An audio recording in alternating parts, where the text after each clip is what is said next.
Stiamo parlando di qualità dell'aria che respiriamo, di inquinamento e non inquinamento, diminuzioni, variazioni eccetera. Lei Presidente ha accennato anche al discorso degli allevamenti intensivi che sono stati oggetto di attenzionati insomma in qualche modo, con varie reazioni, poi abbiamo visto la manifestazione anche da parte degli agricoltori, non toccare gli allevamenti, insomma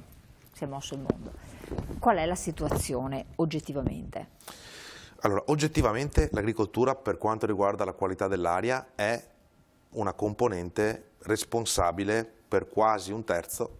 dell'emissione di inquinanti in atmosfera. Non tanto di inquinanti diretti, quindi non direttamente di PM10 o PM2,5, anche se PM2,5 in parte, soprattutto con i mezzi, quindi l'utilizzo di mezzi per l'agricoltura provoca questo inquinamento, ma soprattutto per un aspetto particolare legato strettamente, quasi esclusivamente all'agricoltura, cioè l'ammoniaca. L'ammoniaca è un inquinante che va in atmosfera e che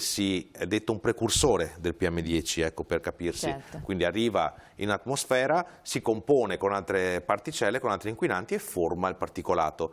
E l'agricoltura è responsabile del 97% delle emissioni di ammoniaca, per quanto riguarda soprattutto l'area della Pianura Padana, dove esiste una grande, diciamo, cultura dell'allevamento, e abbiamo la maggior parte dei capi, anzi quasi tutti, sono allevati in Pianura Padana, e per quanto riguarda l'agricoltura intensiva, che utilizza ad esempio fitofarmaci piuttosto che fertilizzanti chimici o non chimici che vengono messi in agricoltura. Ma non sono controllati, perché da noi in Italia sono strettamente controllati, limitati. Ma questo non compromette il fatto che le emissioni ci siano. E questo dipende, al di là, diciamo, del controllo di quanto se ne usa, di come si utilizza. Ecco che l'agricoltura, in particolare l'allevamento, perché ci riferiamo alla zootecnia quando parliamo di emissioni di ammoniaca, perché vengono principalmente queste emissioni o dai fertilizzanti utilizzati per l'agricoltura oppure dalla mala gestione delle deiezioni animali, quindi di quello che, diciamo, gestisce un agricoltore quando ha un impianto, quando ha un'azienda agricola che si occupa appunto di zootecnia. Perché se ci fosse una gestione diversa non ci sarebbero questi problemi così rilevanti? Ci sarebbe una grande riduzione, noi lo stiamo sostenendo da tempo, abbiamo anche lo scorso anno in qualche modo segnalato delle esperienze nel nostro paese che abbiamo chiamato cantieri della transizione ecologica, cioè quelle esperienze che stanno crescendo nel nostro paese grazie alla transizione ecologica, quindi grazie al PNRR, grazie al Green Deal europeo,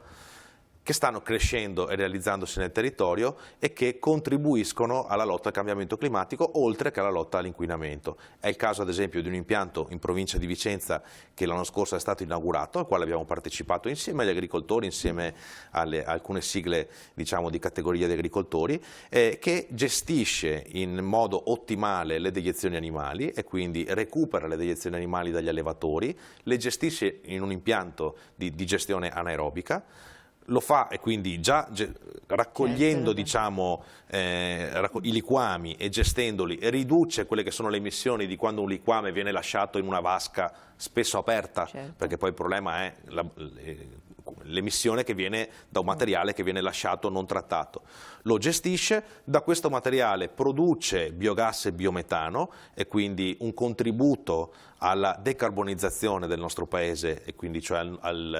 all'uscita dell'utilizzo di fonti fossili, gas primario, metano che oggi prima prendevamo dalla Russia, oggi prendiamo dall'Algeria, dall'Egitto, da tanti altri paesi, e quindi una diminuzione della quota di importazione di gas metano che poi è soggetta anche ai costi, abbiamo visto, no? Assolutamente molto aleatori, e l'utilizzo di un biometano che può essere prodotto da una materia che abbiamo, perché gli allevamenti esistono, ci sono, se ben gestiti anche i loro scarti, si può avere un vantaggio da questo punto di vista. In più si può recuperare il famoso digestato, cioè quello che queste deiezioni, questi liquami, dopo il loro passaggio nella digestione anaerobica e la produzione di biometano, depositano, lasciano, quindi un terriccio, chiamiamolo così, che può di nuovo essere utilizzato ridistribuendolo agli agricoltori che hanno gli allevamenti e che quindi hanno anche dei campi dove spesso producono mangime per gli animali piuttosto che altri prodotti che magari integrano le loro attività agricole,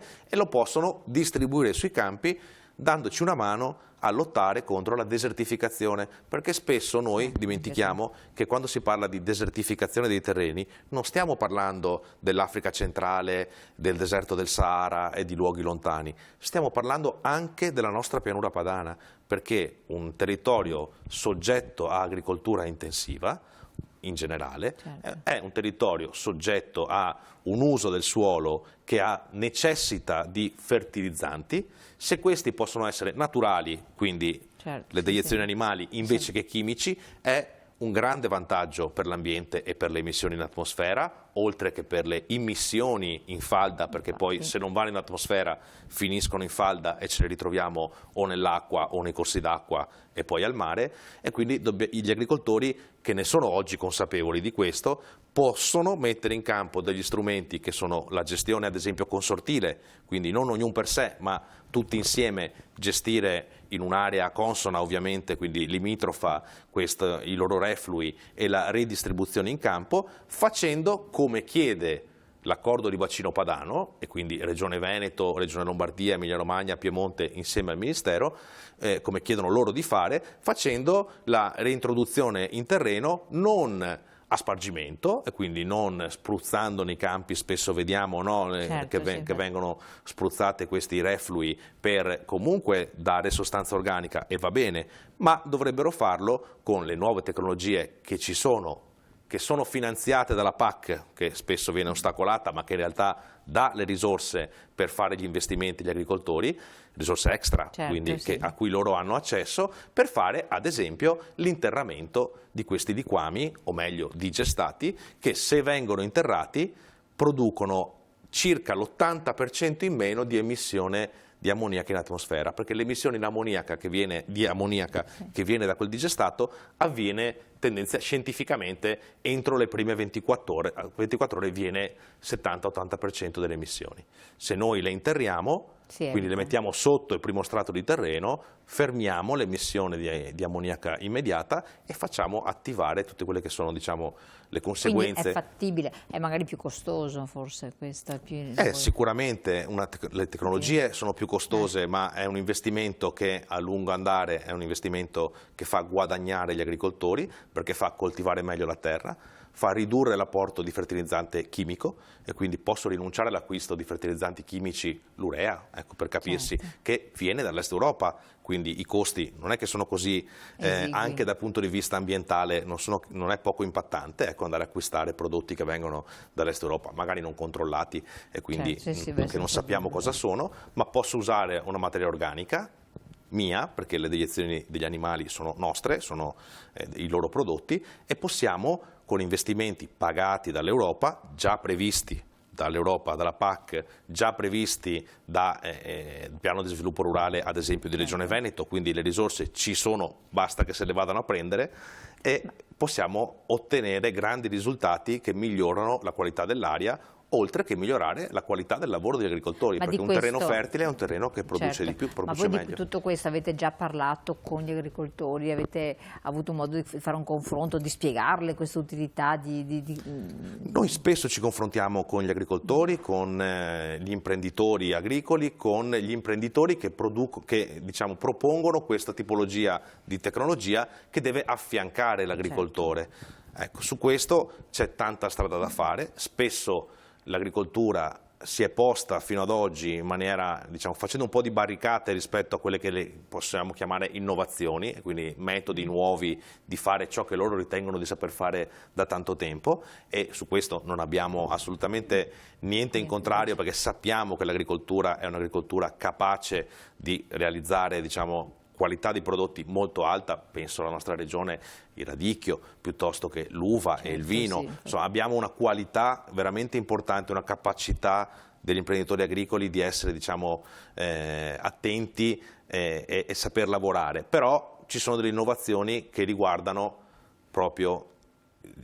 la condizione in cui viviamo, cioè abbiamo un eccessivo inquinamento, abbiamo un'eccessiva emissione anche di CO2 e quindi di gas clima alteranti. Queste condizioni stanno causando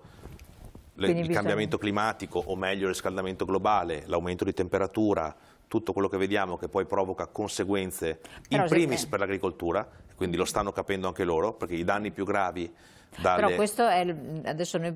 sto anche pensando un po' a livello, lei mi fa un discorso a livello globale, che ci sta tutto, però dal momento in cui lo sappiamo benissimo, solo la guerra in Ucraina sta inquinando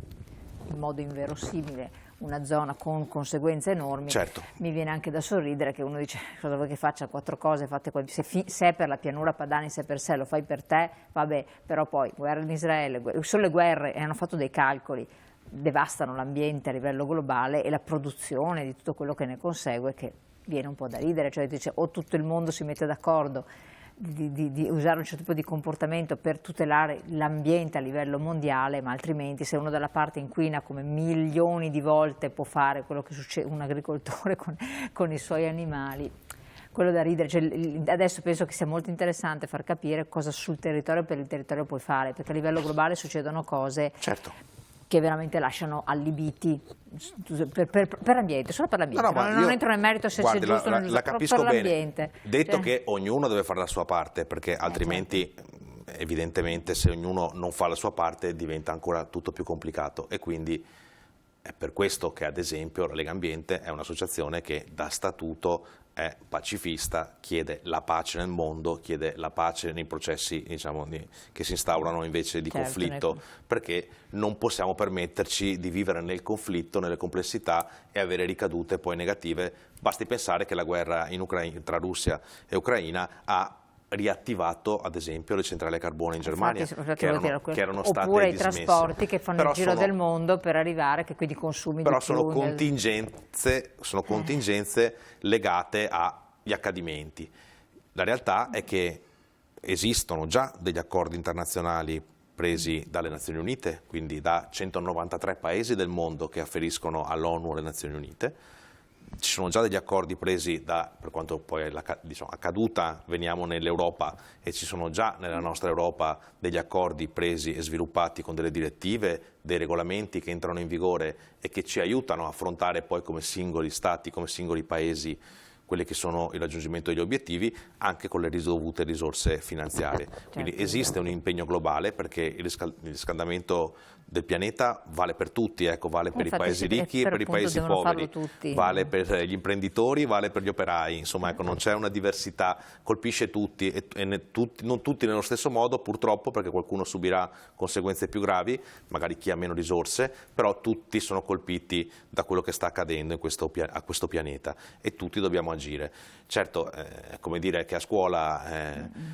basta copiare per essere promossi, però per imparare bisogna studiare, quindi non rinuncerei a studiare, a imparare, preferirei imparare e prenderei senza copiare, prendere comunque la sufficienza o un voto più alto. Se invece preferiamo limitarci a copiare e non imparare, no, ma quello però assolutamente, però nel livello globale ci sono tante cose che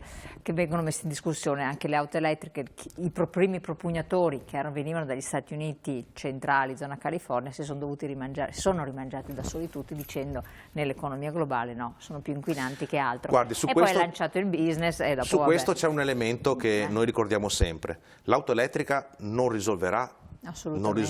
i problemi legati al fatto che, ad esempio, l'Italia è uno dei paesi dell'Europa che ha il tasso di auto per abitante tra i più alti che esistono, perché non abbiamo un'alternativa pubblica collettiva. Noi dobbiamo puntare a cambiare il modo di muoversi, non a cambiare il mezzo con cui ci muoviamo. Certo, l'auto elettrica in pianura padana ci può aiutare molto rispetto alla qualità dell'aria. Nelle città soprattutto, chi lavora nelle città. Perché in città può aiutarci a ridurre, insomma, è bene ricordare che le automobili dentro le città sono la componente, il traffico è la componente più alta di emissione di inquinamento, quindi se respiriamo male è perché nelle città, basta pensare a Padova, nelle città dove c'è grande traffico, le auto sono responsabili dell'inquinamento. Se queste auto diventano elettriche, sicuramente si migliora dal punto di vista delle emissioni un po', certo. Perché va ricordato che le emissioni vengono anche dai freni delle autovetture, vengono dall'usura dei pneumatici che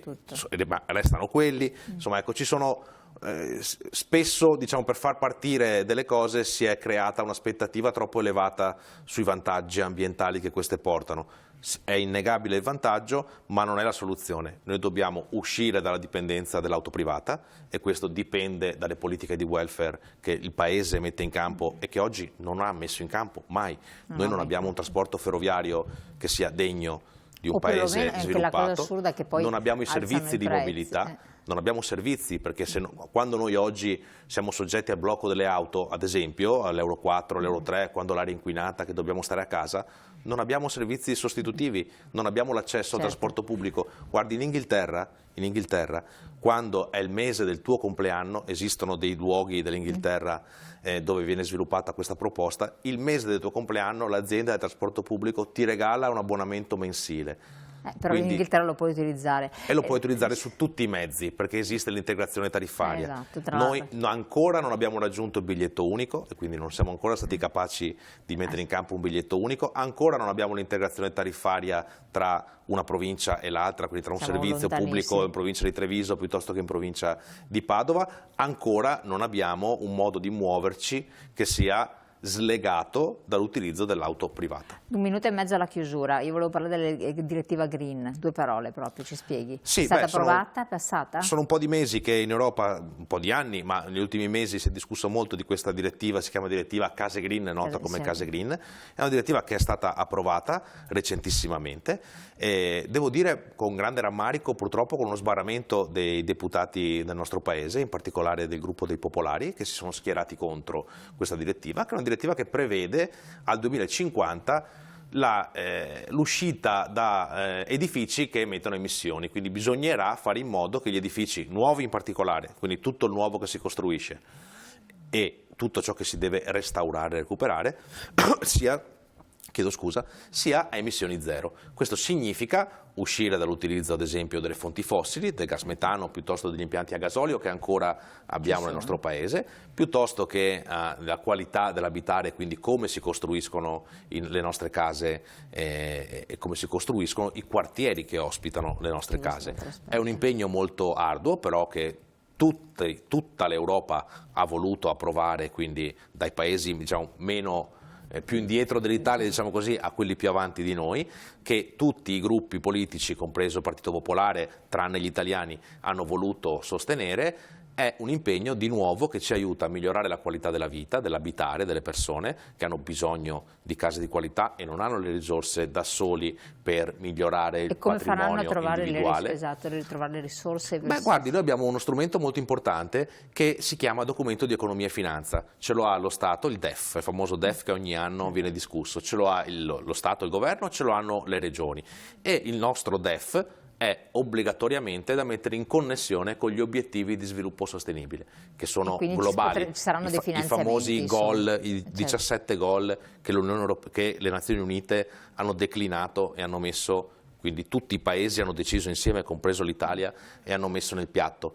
Dentro quel documento, dentro gli obiettivi di sviluppo sostenibile, ci sono anche le cose da fare. Quindi è molto semplice, vanno raccordate col documento di economia e finanza e bisognerà decidere che le risorse di questo Paese non andranno più, ad esempio, per sussidi pubblici alle fonti fossili, cosa che ancora continuiamo a fare, ma andranno in sussidi ai cittadini. Ecco, non dico di riesumare il superbonus, che forse non era lo strumento ideale perché sta causando delle complessità e non è stato forse introdotto nel modo ideale, ma è indispensabile introdurre delle misure di supporto ai cittadini che non possono da soli, come non possono da soli cambiare l'auto. Infatti delle politiche di incentivazione sono state fatte, anche se anche lì non sono ancora sufficienti, insomma,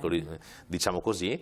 ma non possono sicuramente restaurare o costruire una casa nuova da soli con l'utilizzo di tutte le tecnologie che ci permettono di uscire dalle fonti fossili. Serve che lo Stato svolga il suo ruolo di welfare per il benessere per i cittadini e che metta nel documento di economia e finanza le risorse adeguate per garantire al mondo delle imprese che deve lavorare su questo fronte, perché se parliamo di case green stiamo parlando di lavoro per le imprese dell'edilizia e penso che di imprese per l'edilizia nel nostro paese, che ha un grande patrimonio immobiliare, ce ne siano tante, ce ne siano tantissime che rischiano di entrare in difficoltà. Lo Stato le deve aiutare, lo deve fare però non deregolamentando, ma con delle regole, con degli obiettivi stretti, e l'Europa con questa direttiva ci ha detto quali sono. Perfetto, io la ringrazio Presidente. Grazie C'è tanto da dire, tanto da raccontare, ma insomma comunque abbiamo fatto uno spaccato molto interessante con il Presidente che è informatissimo su tante cose. Rifletteteci, noi siamo arrivati alla pausa pubblicitaria, la lasciamo, le auguriamo buona serata e buon lavoro. A voi telespettatori,